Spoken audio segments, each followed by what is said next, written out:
Erase or embrace. They say, why teach the pain of the past? Why keep the wounds unhealed? Why remind the young of chains, of whips, of scars that time should steal?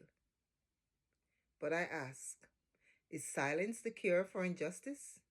Does a wound ignored not fester still? If history is buried beneath whitewashed pages, do the ghosts of oppression rest or rise? They say Black History Month divides, not unites. Slavery was long ago. Just move on.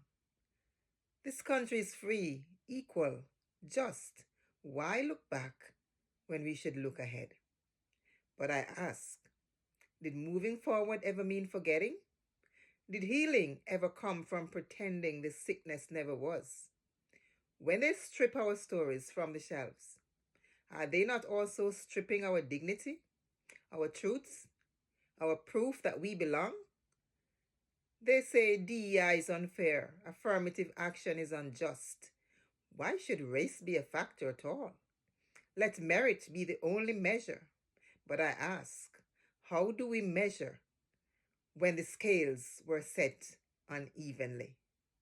How do we reach the same heights when some were born with wings, while others had to climb with shackled feet? How do they say compete when some have run generations ahead and others are told, forget the race even started? They rename, they rewrite, they remove, not to heal, but to erase, not to unite, but to divide by deception, not to enlighten, but to keep young minds in the dark, so that they do not question, they do not challenge, they do not change what was, what still is. Yet while I stand against the erasure of history, I also abhor the chains of the mind. Too many still wear the shackles of excuses, bound by a past that they refuse to escape. Bob Marley warned us, emancipate yourselves from mental slavery. Yet some refuse to be free, trapped not by oppression, but by a defeated spirit. And still, too many youth do not know their past at all.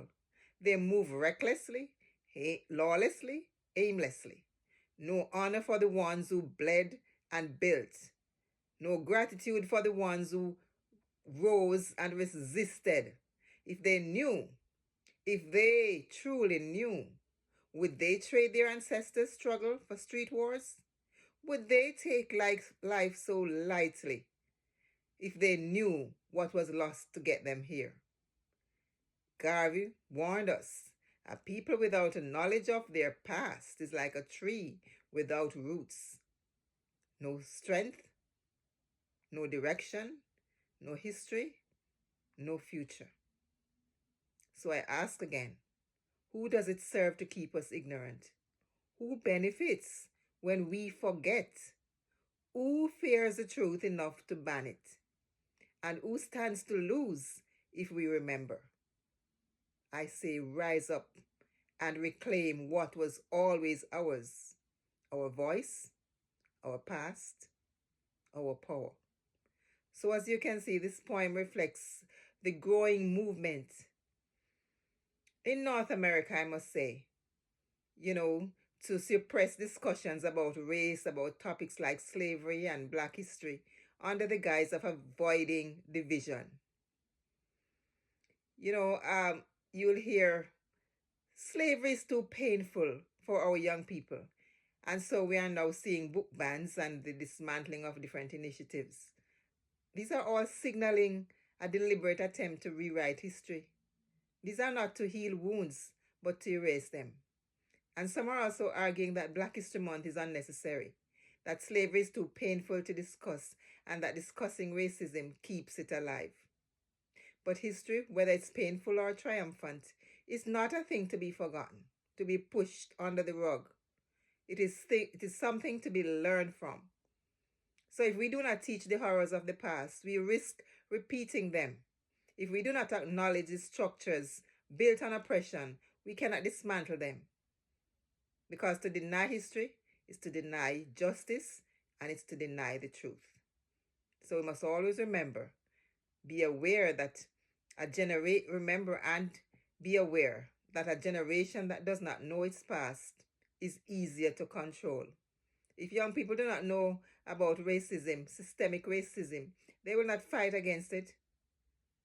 If they do not learn about the struggles that pave the way for progress, they will not realize when those hard-won victories are being reversed.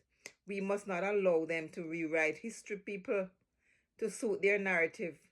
But at the same time, we must take responsibility for how we use that history. We must empower, not excuse. We must enlighten, not enslave our minds. So the question for you is, it's not whether we should look back or move forward. The question is, can we move forward at all without remembering where we have been?